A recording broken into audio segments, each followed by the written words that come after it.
Artificial intelligence isn't just a buzzword anymore, it's reshaping how we work, hire, and grow. From automation to augmentation, AI is changing the job market in ways we never imagined.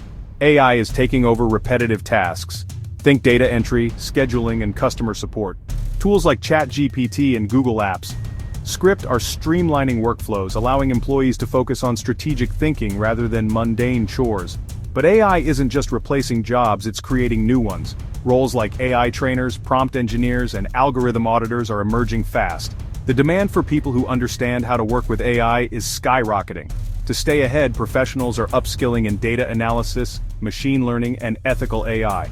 Platforms like Coursera, LinkedIn Learning, and EDX are seeing record enrollments in AI-related courses. The job market isn't dying, it's evolving. AI is a tool, not a threat.